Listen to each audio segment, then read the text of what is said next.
Շնորհակալ եմ, մեծարգո վարչապետ, հարցս ուղղված է ձեզ։ Ուրեմն վերջին շրջանում ընդդիմության կողմից տարբեր շահարկումներ կան, թե իբրև TRIP ծրագիրը չի իրագործում եւ ամերիկյան կողմը, այսպես ասած, հետ է կանգնել իր նախաձեռնությունից կամ իր նախկին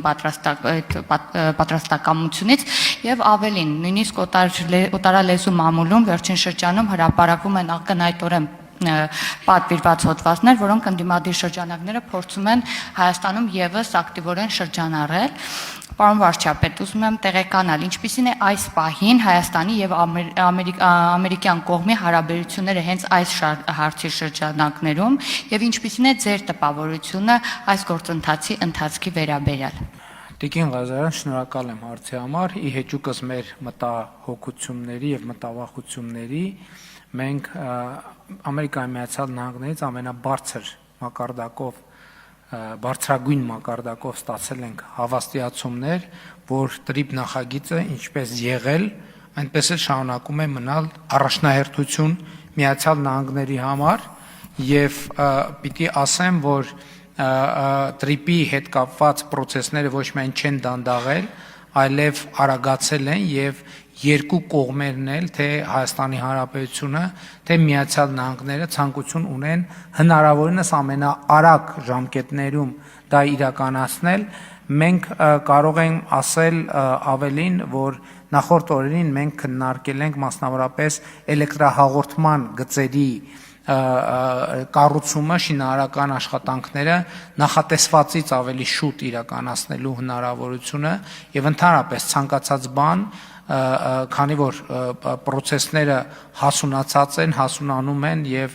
անկասկած է թե Հայաստանի, թե Ամերիկայի Միացյալ Նահանգների մոտեցումը ծրագրի նկատմամբ որպես բացարձակ առաջնահերթություն, որովհետև առավել եւս հիմա մենք բոլորս կարող ենք պատկերացնել, թե դրա տնտեսական նշանակությունը ինչքան է մեծացել։ Եվ ես շատ ուրախ եմ այս արձանագրման համար, ուրախ եմ արձանագրել նաև, որ ծրագրերի հետ կապված նույնպիսի շահագրգռություն ունի նաև Ադրբեջանը, որովհետև երբ որ մենք Ադրբեջանի մասին խոսում ենք, շատերն ասում են Ադրբեջանը TRIP-ին է մասնակցելու, ոչ մենք պարզաբանում ենք, որ պարզապես TRIP-ը չի կարող մի փակ սահմանից գնալ հասնել մի փակ սահմանի։ Պետք է սահմանները բացվեն, որպեսզի երկու կողմից հաղորդակցություն լինի եւ ուրախությամբ ենք արձանագրում, որ նույնպիսի մոտեցում եւ շահագրգռություն ունի նաեւ Ադրբեջանը եւ Հայաստանի շահագրգռություններն էլ կարծում եմ ակնհայտ են։ Ուզում եմ ասել, որ ամենօրյա աշխատանք է իրականացում, ամենօրյա գործնականում ամենօրյա աշխատանք է իրականացվում եւ գործնականում ես եթե սուտ չասեմ, չկա մի աշխատանքային օր, որի ընթացքում ես TRIP-ի հետ կապված որևէ թեմայի չառնչվեմ, որևէ հանձնարարական չտամ, որևէ խնդիր, այդ թվում կառավարության մյուս անդամները, որոնք ներգրաված են process-ի մեջ եւ ընդհակառակը, ուղիղ հակառակը։ Իհարկե կային մտավախություններ, ուղիղ հակառակը առաջնահերթություն լինելու աստիճանը Միացյալ Նահանգների կառավարության եւ Հայաստանի Հանրապետության կառավարության համար այս ընթացքում միայն ավելացել է եւ իմ կանխատեսումն այն է, որ առաջիկայում միայն կավելանա ներգրավվածությունը, շահագրգռվածությունը եւ գործնականացման տեմպերը։ Շնորհակալություն, հարգելի կառավարության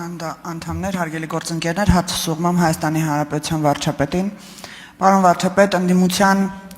արհեստական առաջնորդներից մեկը վերջերս մի ուղերձ էր հրապարակել, որտեղ նշվում էր, որ Հայաստանի Հանրապետությունը աղքատանալու է, մեր տնտեսվարողները աղքատանալու են եւ մենք ապրելու ենք աղքատ, քանի որ Հայաստանը, եթե ընտրվի Նիկոլ Փաշինյանը, Հայաստանը պատերազմելու է Ռուսաստանի հետ, տնտեսական պատերազմների մեջ է մտնելու։ Մեդիա արշավ, մի ամբողջ խոսույթ, քաղաքական խոսույթ այսօր ուղղված է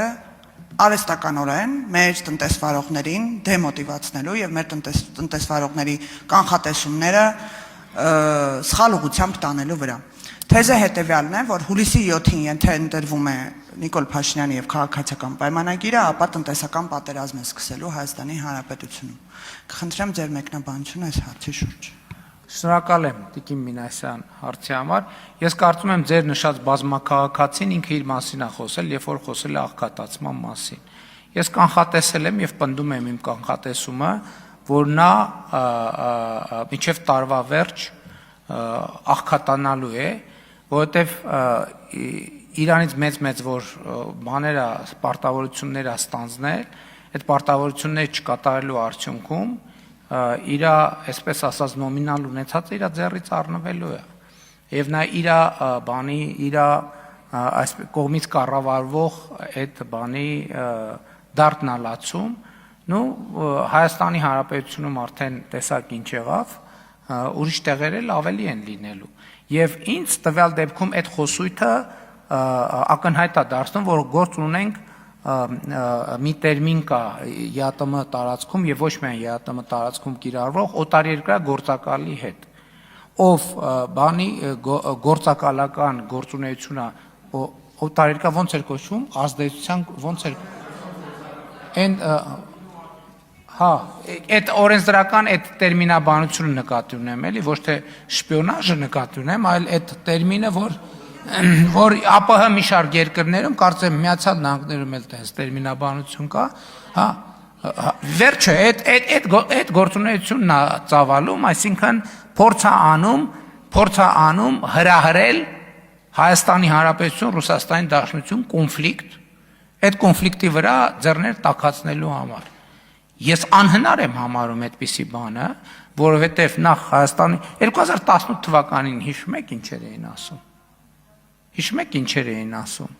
Ասում էին էլի Հայաստան-Ռուսաստան հարաբերությունների 21 թվականին են ասում։ Հայաստանի եւ Ռուսաստանի հարաբերությունները այսօր գտնվում են ամենաբարձր մակարդակի վրա, քան եղել է։ Նայեք Հայաստանի եւ Ռուսաստանի ղեկավարների հանդիպման դինամիկաները եւ համատեք նախորդող շրջանի հետ հանդիպումների, հեռախոսազրույցների, շփումների, այցերի եւ այլնի դինամիկան։ Ընդ որում այս ձևաչափով ես լիարժեք նույն ձևի աշխատանքային կապի մեջ եմ Ռուսաստանի նախագահի հետ եւ Ռուսաստանի Դաշնության կառավարության նախագահի հետ, ղեկավարի հետ, որը առանձնահատուկ բան է տալիս, բովանդակություն է տալիս։ Այդ մարդիկ, ովքեր այդպես խոսում են եւ ուզում են այդպիսի էֆեկտներ, սադրանքներ անել, ես ուզում եմ այդ մարդիկ ուզում են ԵԱՏՄ-ն կաթվածահար անել։ Ես ուզում եմ հիշեցնել, որ մենք ԵԱՏՄ անդամ երկիր ենք եւ մենք ԵԱՏՄ 5 երկրներից մեկն է, ով որոշումներ է կայացնում։ Այդ մարդիկ, ովքեր տենց սադրանքներ են անում, իրենք ուզում են ԵԱՏՄ-ն որպես կազմակերպություն պարզապես ոչնչացնել, իրենց նեղ մի բանի իրենց ունեցվածքը մեկը չեն փրկի իրենց ունեցվածքը, այնպես որ ավելի լավ է ԵԱՏՄ-ն չտնեն բանի տակ, սադրանքների մեջ չներքաշեն։ Ես ասում եմ մենք Ռուսաստանի Դաշնության չենք վիճել, չենք վիճում, չենք վիճելու։ Մենք բոլոր մեզ հակադրությունների մեջ ներքաշելու փորձերը կլինի դա տնտեսական, քաղաքական, չգիտեմ, որևէ սին են, որևէ մեկին չի աջողվելու դա մեզ անել, որովհետև մենք առաջնորդվում ենք մեր երկրի շահերով, իսկ մեր երկրի շահերից է բխում եւ իմիջիայլոց բալանսավորված եւ բալանսավորման եւ բալանսավորված արտաքին քաղաքականությունը ենթադրում է, որ մենք պետքա լավ հարաբերություններ պահպանենք Ռուսաստանի Դաշնության հետ եւ մենք այդ լավ հարաբերությունները պաշտպանում ենք եւ ելի ուզում եմ ասել, ես Ռուսաստանի Դաշնություն կատարած իմ վերջին այցը համարում եմ շատ հաջող, մենք շատ երկար եւ մանրամասն քննարկումներ ենք ունեցել եւ ձեռք ենք բերել այնպիսի ռազմավարական նշանակության պայմանավորվածություններ ամենատարբեր ոլորտներում համագործակցությունը խորացնելու, որի արտահայտությունը առաջիկայում մենք կտեսնենք։ Իսկ նրանք, ովքեր ուզում են խաթարել Հայաստան-Ռուսաստան բարեկամությունը եւ եղբայրությունը, այդ մարդիկ պարզապես ինաստրաննի ագենտ են։ Արձագանք չկա, շնորհակալություն։ Բազմաքաղաքացի։ Այսինքն արձագանք եք էլի մի բան ասել։ Շարունակեք, պարոն վարչապետ։ Այդ մարդիկ, որովհետև եւ սա բան չի, բան 60 երկրի քաղաքացիություն ունեն։ Մի հատ էլ հայտարարում են, թե իրանք տենց քաջաբար սկսում են հրաժարվել քաղաքացիությունից։ Միջև հրաժարվեն մի 30 տարի կտևի, որովհետև աշխարհում էլ երկիր չկա, որի քաղաքացի չեն։ Այդ մարդիկ, այո, բարձ բուն իմաստով ինոագենտ են եւ գործում են այդ թվում Հայաստան-Ռուսաստան բարեկամության դեմ, ԵԱՏՄ շահերի դեմ եւ ուզում են իրանք կաթվածահարանեն կազմակերպությունը։ Մենք թույլ չենք տալու, որ կաթվածահարանեն կազմակերպությունը եւ բոլորին կոչ եմ անում չտրվել այդ սադրանքներին։ Պրոցեսը, բայց մյուս կողմից այն պրոցեսը ձեր նշած բազմաքաղաքացու աղքատացման պրոցեսը հիմա արդեն ցավում եմ, բայց ոչ մի բանով օգնել չեմ կարող,